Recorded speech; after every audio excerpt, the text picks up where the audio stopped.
ಹೆಚ್ಚಾಗಿ off screen ಅಲ್ಲಿ ಪ್ರಭಾಸ್ ಕಾಣಿಸಿಕೊಳ್ಳುವುದು ವಿರಳ. ಇದೀಗ ದಿಢೀರ್ ಪ್ರತ್ಯಕ್ಷವಾಗಿದ್ದಾರೆ. ಆದ್ರೆ ಇದೇ ವಿಚಾರಕ್ಕೆ ಟ್ರೋಲ್ ಆಗಿದ್ದಾರೆ. ಯಾಕಾಗಿ ಅಂದ್ರ ಸ್ಟೋರಿ ನೋಡಿ ಬರ್ತಿದೆ. ಪ್ರಭಾಸ್ಗೆ ನಿವೃತ್ತಿ ಕೊಡಿ, ಅಯ್ಯೋ ಹೇಳಿದ್ಯಾರೀಗ. ರೆಬಲ್ ಫ್ಯಾನ್ಸ್ ಕಿಡಿಕಿಡಿ, ವಯಸ್ಸಾಯ್ತು ಏನಿವಾಗ. ಈಗಂತೂ ಸೋಷಿಯಲ್ ಮೀಡಿಯಾ ಚರ್ಚೆಗೆ ವೇದಿಕೆ ಆಗ್ತಿದೆ. ಸೆಲೆಬ್ರಿಟಿಗಳ ನಡುವೆ ಯಾವುದೇ ಆಗು ಹೋಗುಗಳು ನಡೆದ್ರು ಅದಕ್ಕೆ ಟೀಕೆ ಟಿಪ್ಪಣಿ ಇದ್ದಿದ್ದೆ. ಇದೀಗ ಅಪರೂಪಕ್ಕೆ ಸೋಷಿಯಲ್ ಮೀಡಿಯಾದಲ್ಲಿ ಕಾಣಿಸಿಕೊಂಡ ಪ್ರಭಾಸ್ ಟ್ರೋಲ್ ಆಗಿದ್ದಾರೆ.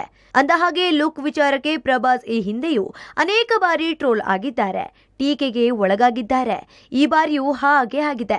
ಹೊಸ ಲುಕ್ ನಲ್ಲಿ ಪ್ರಭಾಸ್ ಮೇಕಪ್ ರಹಿತವಾಗಿ ಕಾಣಿಸಿಕೊಂಡಿದ್ದಾರೆ. ಹೀಗಾಗಿ ವಯಸ್ಸಾದಂತೆ ಕಾಣುತ್ತಿದೆ ಅನ್ನೋದು ನೆಟ್ಟಿಗರ ಅಭಿಪ್ರಾಯ. ಒಂದೊಂದ್ಸಲ ಒಂದೊಂದ್ ತರ ಕಾಣುವ ಪ್ರಭಾಸ್ ಇದೀಗ ಬೈಕರ್ ಚಿತ್ರದ ಪ್ರಚಾರಕ್ಕಾಗಿ ಬೈಕ್ ಹತ್ತುವ ಸ್ಟಂಟ್ ಮಾಡಿದ್ದಾರೆ. ಇದುವೇ ಈಗ ಟ್ರೋಲ್ಗೆ ಆಹಾರವಾಗಿದೆ. ಪ್ರಭಾಸ್ಗೆ ವಯಸ್ಸಾಯ್ತು, ನಿವೃತ್ತಿ ತೆಗೆದುಕೊಳ್ಳಿ ಎಂದು ಕಾಮೆಂಟ್ ಮಾಡುವ ಮೂಲಕ ಗಂಭೀರ ಟೀಕೆ ಮಾಡಿದ್ದಾರೆ. ಭಾರತೀಯ ಎಂಟರ್ಟೈನ್ಮೆಂಟ್ ಬ್ಯೂರೋ, ಪಬ್ಲಿಕ್ ಟಿವಿ.